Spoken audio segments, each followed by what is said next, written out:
Halo teman-teman, hindarilah judi dan semua bentuk judi termasuk judi online. Sebab judi hanya akan membawa sengsara dan derita. Jika kalian melihat komentar spam bot seperti ini, mohon bantuannya untuk melaporkan komentar ini dengan cara seperti ini.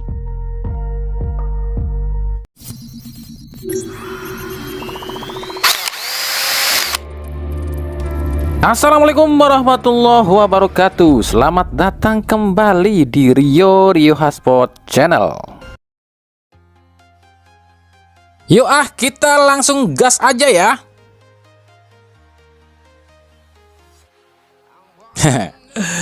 Oke lah, kita coba intip ada serba-serbi apa sih ini di pekan ke-14 ini. Yang pertama, kekocakan PT Liga. Di saat tim lain dilarang ada supporter away namanya. Laga Persija lawan PSIM justru diizinin ada supporter away. Bahkan sampai 5.000 orang. Kocak ya. Nah, apakah akan ada sanksi? Harusnya sih ada. Tapi ya kalian tahu lah ya, kayak yang udah-udah. Kalau ke tim yang satu ini agak alergi kayaknya Komdis dan PT Liga buat ngasih sanksi, pasti ujung-ujungnya bakalan ngomong kayak gini. Kan itu cuma ngerayain ulang tahun, lagian kondisinya juga kondusif gitu. Matamu kondusif, noh plototin supporter klub lu ngejekin supporter lain. Apa itu yang namanya kondusif? Bukannya itu rasis?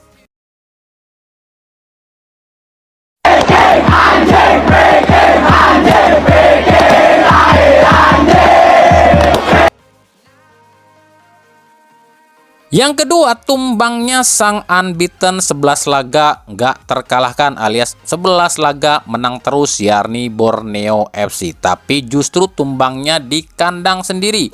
Tumbangnya oleh tim back to back yakni Bali United. Ya ini sih bisa dibilang apa ya? Derby juga sih, kan sama-sama asal Samarinda nih tim ini. Yang ketiga, Dewa United akhirnya bisa menang. Setelah 7 laga tanpa kemenangan, Dewa United akhirnya menang tipis ya di derby Tangerang lawan Persita Tangerang. Yang keempat, perbandingan 2 tanke di Super League ya. Di Super League itu ada 2 tanke atau orang nyebutnya tank ya.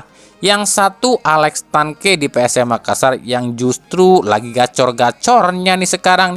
Yang satu Ramon Tanke di Persib yang udah 11 pekan nggak cetak gol juga. Apakah si Ramon Tanke kudu dibotakin nih kayak si Alex Tanke biar bisa cetak gol?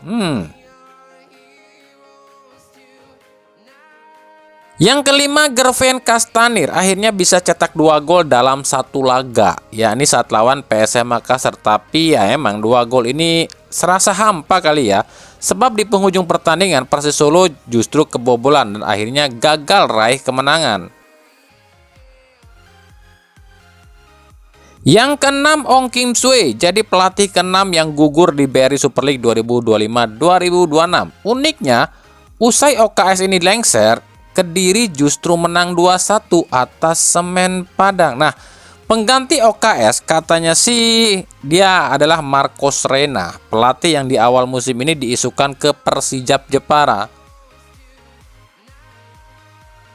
Serba-serbi yang ketujuh adalah 2 pemain pecah telur di pekan ke-14, yakni Tom Haye di Persib dan juga Balotelli di Madura United. Dan bicara soal pemain-pemain yang belum pecah telur, berikut kami akan coba rangkumkan ya pemain asing aja lo ya, yang sampai pekan ke-14 belum cetak sebiji gol pun. Ini pemain asing yang berposisi menyerang itu bisa dia gelandang serang, winger ataupun striker. Ada siapa aja ya? Yang pertama ada Ramon Tanke, Berguinho dan William Marsilio dari Persib. Yang kedua, Privat Embarga dari Dewa United. Yang ketiga, Jax Temopele dari PSM Makassar. Yang keempat, Rafinha dari PSIM Jogja.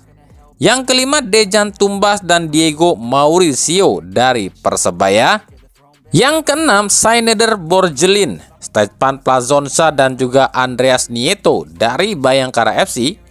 Yang ketujuh, Vico Duarte di Malut United. Yang ke-8 adalah Sylvain Atieda dan Pedro Matos di Persik Kediri. Yang ke-9 Matius Alves dan Dejan Racic di Persita. Yang ke-10 Adriano Castanheira di Persis Solo. 11 Najib Yakubu dan Alexis Gomis di Persijap Jepara. 12 Valery Grisin, Jesse Wehrman dan Lulinha di Madura United. Dan yang ke-13 Mocine Hasan di PSBS Biak.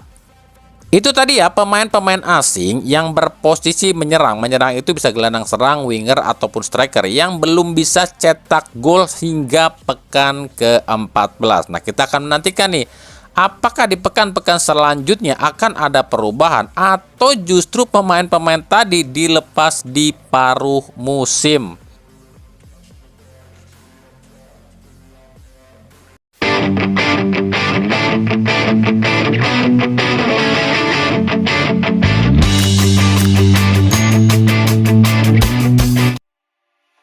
Lanjut kita ke berita klub dan pertransferan saja. William, I sent back to Balo because I was not happy with his commitment and performance. Itu tadi ya ucapan Boyan Hodak usai Marsilio ini nggak dibawa saat lawan Madura. When you have so many new players, we changed 22 out of 31 players. It's a lot. So when they come, they need time. Some of them they need few weeks, some of them need few months. So the same thing like William on the training, Beva didn't deserve to play so far. So he's changed. He started to be more serious on training. He's a good player. The only thing is he also need to understand in his ex-club maybe he was captain best player, but this is Persib. In Persib it's not easy to play. Not every player can play here. So I hope that he will continue to play well today. We know that he got qualities, but I just hope that he will continue this year.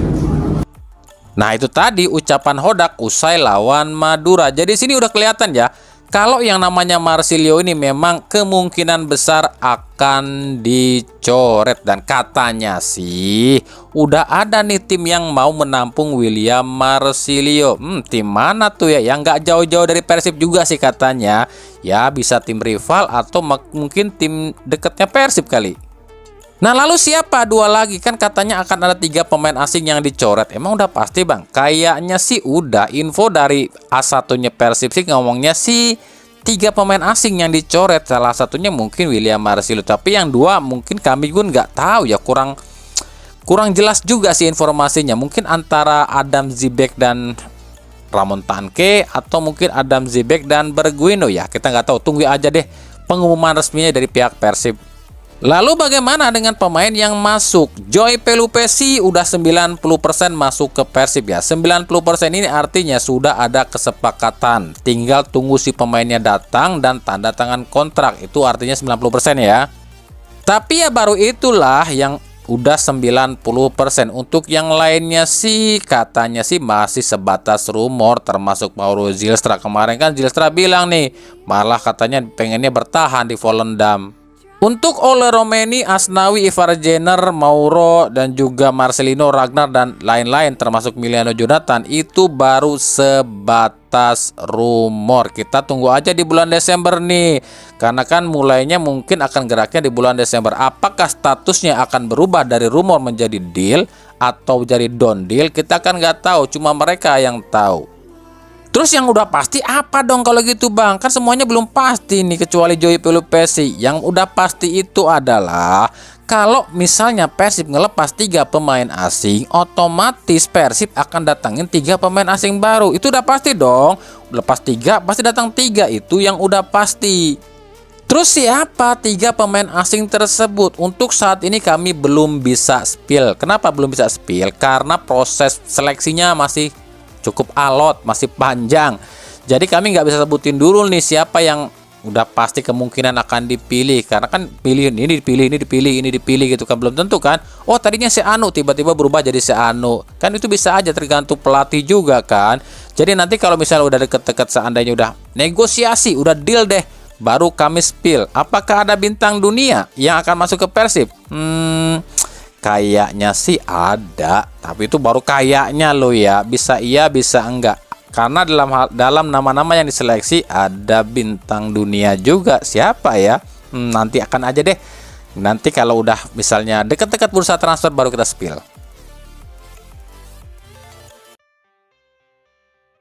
Dari Persija Jakarta, Persija kabarnya akan menikung Persib dalam mendapatkan gelandang timnas Ivar Jenner. Bahkan menurut sumber kami di Persija, tim dari Persija sudah terbang ke Belanda buat negosiasi dengan Ivar Jenner. Nah, pihak Persija ngakunya sih Ivar Jenner ini tuh memang dapat tawaran dari beberapa klub di Indonesia nih. Dan si Ivarnya pun ngakunya sih sebenarnya kalau main di Indonesia lebih tertarik main bareng dengan Tom Haye, itu katanya. Tapi Persija nawarin yang lebih nih ke Ivar Jenner. Mungkin aja kan Persijanya nawarin gaji yang 2 kali lipat deh dari Utrecht gitu kan. Atau mungkin nawarin fasilitas super mewah di Indonesia. Atau mungkin nawarinnya apa ya, jadi pilihan utama di Persija dan lain-lain, kan bisa aja. Saat ini kalau dalam pantauan kami statusnya itu baru sebatas pembicaraan aja. Belum sampai deal, apalagi don deal lo ya. Kalau ditanya peluang tim mana yang paling besar mendapatkan Ivar Jenner, tentu saja adalah Persija. Kenapa kami bilang gitu? Karena dalam pantauan kami sejauh ini tim yang terdepan sangat ngotot buat mendapatkan Ivar Jenner adalah Persija. Karena kami belum dapat info sama sekali nih ada pihak Persib atau tim lain yang menemui Ivar Jenner. Nggak tahu juga sih kalau agennya ya. Tapi sejauh info yang kami dapat atau dari penelusuran kami, baru tim dari Persija yang mungkin bisa dibilang menemui Ivar Jenner kali ya. Selain Ivar Jenner, ada nama Ricky Kambuaya, Egy Maulana Fikri, Marcelino Ferdinand, dan satu pemain asing. Nah, ada satu pemain asing yang akan masuk ke Persija di paruh musim ini. Siapa ya? Bukan siapa yang masuk sih buat kami, siapa yang akan dilepas nih. Tapi ya kalau memang benar Marcelino Ferdinand ke Persija, nah Lino ini kan pakai nomor 7. Nah, di Persija siapa tuh yang pakai nomor 7? Nah lo, apakah Matsumura akan dilepas nih? Bisa jadi, bisa jadi. Karena kalau kita bicara soal Ryo Matsumura, katanya sih ada sebuah tim katanya tertarik sama Matsumura. Di mana tuh? Tenang, nanti kita akan spill kalau bursa transfer sudah dibuka. Sabar.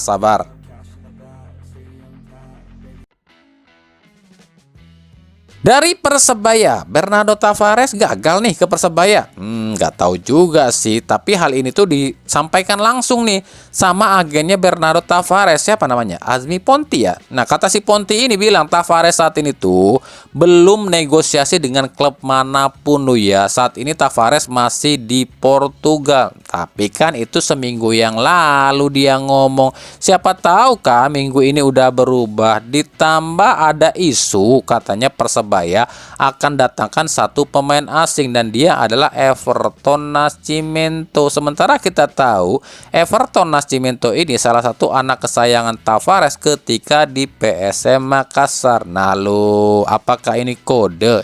Ya dienteni ae. Dari Bali United. Nah, Bali United ini dipastikan kami bisa bilang dipastikan. Pasti ya, akan kedatangan satu pemain asing kali ini dari Jepang. Siapa ya? Kami pribadi belum tahu siapa sosoknya karena pihak Bali pun belum ngasih tahu nih. Tapi dari infonya sih gini, ini pemain itu berposisi sebagai gelandang, tapi multi posisi juga, bisa gelandang bertahan, bisa gelandang serang, winger, bahkan bisa menjadi seorang striker. Siapa yang terdulu nih?